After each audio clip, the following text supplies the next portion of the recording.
Hello everyone, welcome back to our channel Joyitashree. আজকে সকাল সকাল ব্লগটা শুরু করে দিয়েছি। দেখো, পমফ্রেট মাছ নিয়ে এসেছে আমার হাজব্যান্ড। পমফ্রেট মাছের এখন খুবই সুন্দর একটা গ্রেভি তৈরি হবে। পমফ্রেট মাছগুলো নুন হলুদ দিয়ে মাখিয়ে ভালো করে ফ্রাই করে নিচ্ছি। মশলাটা তৈরি করে নিচ্ছি। এর মাঝে দিয়ে দিচ্ছি আদা, টমেটো, পেঁয়াজ, কয়েক কোয়া রসুন দিয়ে দিচ্ছি, একটা কাঁচা লঙ্কা, একটা শুকনো লঙ্কা, গোটা গরম মশলা, এলাচ, লবঙ্গ, দারচিনি, 1 টিস্পুন জিরে গুঁড়ো, 1 টিস্পুন ধনে গুঁড়ো আর সামান্য একটু জল দিয়ে ব্লেন্ড করে মশলাটা তৈরি করে নিয়েছি। অন্যদিকে মাছ ভাজা হয়ে গেছে। তেলের মধ্যে আমি সর্ষের তেলেই রান্নাটা করছি। তেলের মধ্যে ফোড়ন দিয়ে দিয়েছি, তেজপাতা, শুকনো লঙ্কা, গোটা গরম মশলা, তার মধ্যে তৈরি করে নেওয়া মশলাটা অ্যাড করে দিয়েছি সামান্য হলুদ, স্বাদ মতো নুন আর দিয়ে দিচ্ছি খুব সামান্য চিনি। ভালো করে মশলাটা কষিয়ে নেব আর তারপরে দিয়ে দিচ্ছি জল।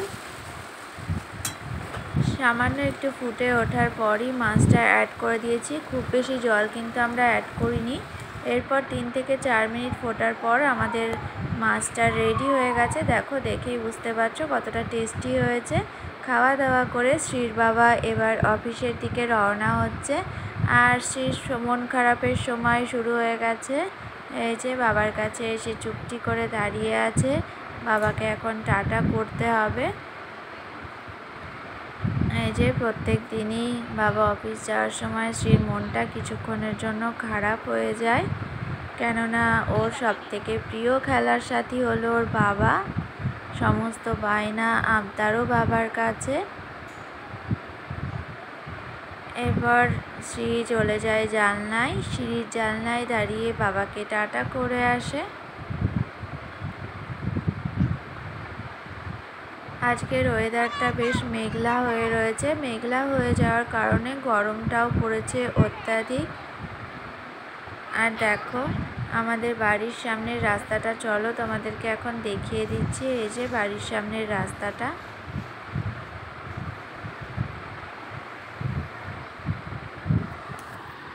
Everyone, welcome back to our channel Joyitashree. আজকে ব্লগটা শুরু করছি আমাদের ছাদ থেকে। আর দেখো কি সুন্দর হাওয়া দিচ্ছে। এখন একটু মেঘলাও করেছে। রেমালের পরে এত তাড়াতাড়ি গরম পড়ে যাবে আশা করিনি। প্রচণ্ড গরম পড়েছে আজকে। এই যে শ্রীও চলে এসছে আমার সাথে ছাদে। ট্রেন যাবে, দেখ দেখ ট্রেন যাবে। শ্রী এখন ট্রেন দেখবে।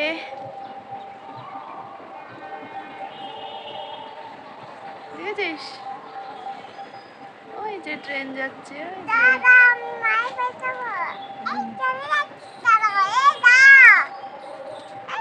এত গরম পড়েছে, শ্রীকে জামা পরালেই ও ঘেমে যাচ্ছে, সেই জন্য জামা খুলিয়ে রেখে আসলাম। আর জামা কাপড় কটা তুলেই চলে যাব নিচে। আশা করছি তোমরা সবাই খুব ভালো আছো, আমরাও খুব ভালো আছি। চলো তাহলে দেখতে থাকো। তাড়াতাড়ি নিচে যাওয়া যাক, প্রচণ্ড গরম পড়েছে। ধান গাছে খুব সুন্দর সুন্দর বেগুন হয়েছে, এখনো খাওয়ার মতো হয়নি, সবে ছোট্ট ছোট্ট বেগুন হয়েছে।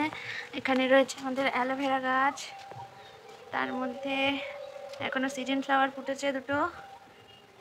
এটার নাম সম্ভবত ডায়ান্থাস। এখানে রয়েছে 12 মাসের ফুল গাছ। যে একটা ড্রাগন ফ্রুটের গাছ, সেটা লম্বা হয়েই যাচ্ছে, দৈর্ঘ্যে তো বাড়তেই আছে। আর কত বাড়বে জানি না, আর কবে ফল হবে, কবে ড্রাগন ফল আমরা খেতে পারবো আমাদের গাছের, সেটা জানি না। আমাদের গন্ধরাজ লেবু গাছ প্রচণ্ড পোকা হয়েছিল, তার জন্য কেটে দেওয়া হয়েছে। দেখ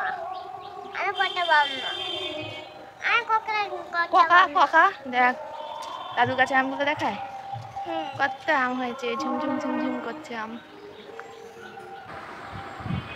শ্রীর বাবা সকাল সকাল তালের শাঁস নিয়ে চলে এসেছে, তাই ছাদ থেকে এসে তালের শাঁস ছাড়িয়ে আমি খেলাম আর শ্রীকে খাওয়ালাম।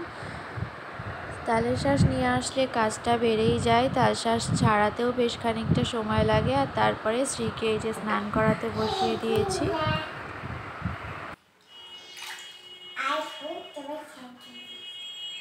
দেখি আমার দিকে একটু তাকা, তাকা একটু, তাই তো। শ্রী আজকে সুইমিং পুলে স্নান করছে। বাহ, মাথায় দাও, মাথায় দাও।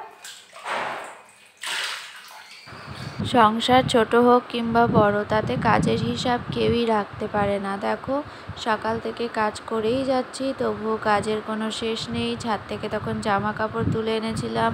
স্ত্রীকে স্নান করাতে গিয়ে আর গোছানো হয়নি, তাই স্নান টান করিয়ে স্ত্রীকে ফলের রস খাইয়ে খেলনা দিয়ে বসিয়ে জামা কাপড় গুছিয়ে এবার খেতে বসে গেছি।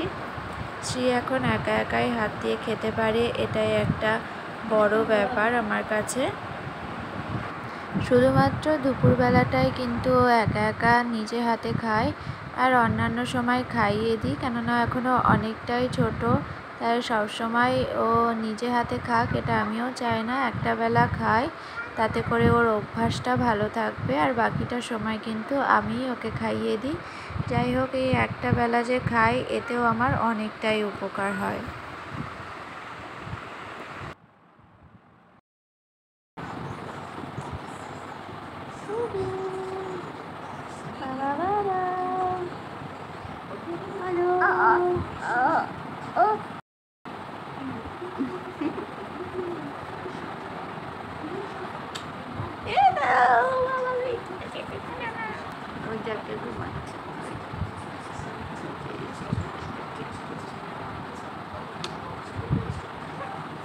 দেখি দাঁতটা।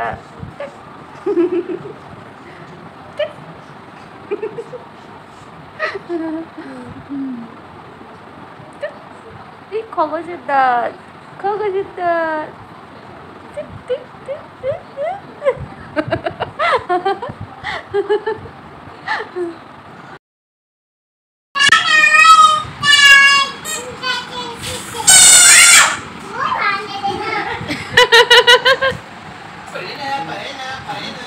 বাবাই, হাই, চুল বেঁধে নে। আরে বাবা রে,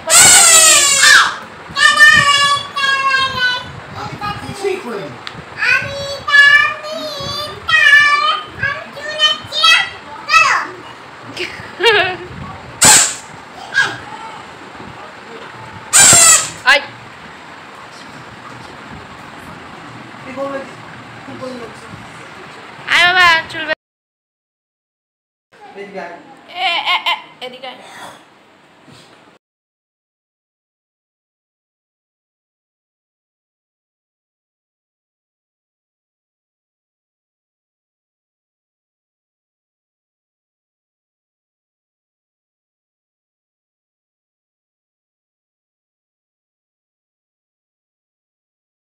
তোর ঘড়িতে দেখি, ঘড়িটা দেখি।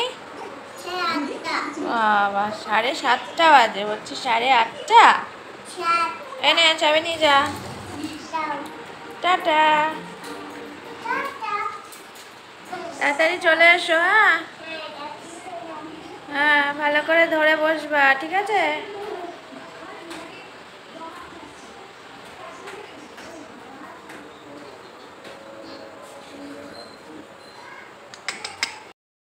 বাবা হলো শ্রীর খেলার সাথী। শ্রীর বাবা অফিস থেকে বাড়ি চলে এসেছে, মানে শ্রীকে নিয়ে আর কোনো টেনশন নেই। এখন বাবার পিছন পিছন ঘুরে বেড়াবে, খেলা, ঝগড়া করা, তারপর লুকোচুরি খেলা, আরও কত কিছু লেগেই থাকবে এখন। আর এখন বায়না হলো যে অনেক দিন গাড়ি করে ঘুরতে বেরোয় না, তাই বাবার সাথে এখন গাড়িতে করে ঘুরতে গেল।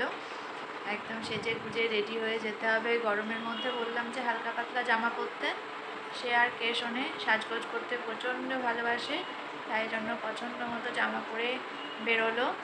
সত্যি সত্যি প্রচণ্ড গরম পড়েছে। আর তোমাদের ওদিকে কেমন গরম পড়েছে অবশ্যই জানিও। এদিকে প্রচণ্ড গরম। আজকে রেমাল গেছে, তার একটা দিনও যায়নি, কি এরকম গরম শুরু হয়ে গেছে। প্রচণ্ড অস্বস্তি হচ্ছে, একেবারে প্যাচ পেচে গরম যাকে বলে, একদম ভালো লাগছে না। গরমের জন্য এই যে হাড়, কানের দুল সমস্তটা খুলে রেখে দিয়েছি, মনে হচ্ছে অস্বস্তি হচ্ছে। আমার সবসময় ওইসব পরে থাকতে অস্বস্তি হয়। সবাই আমায় জিজ্ঞাসা করে কেন পরি না, কেন পরি না, কারণ কি? কারণ কিন্তু খুব বেশি নয়। শীতকালে যাও বা পরে থাকি, গরমকালে একদমই ভালো লাগে না সবসময় ওই সমস্ত পরে থাকতে। যাই হোক, দেখি কালকে আবার পরতে হবে, গলাটা ফাঁকা ফাঁকা লাগছে। আর এই যে গরমে এই যে বিউটি স্পট চলে আসছে,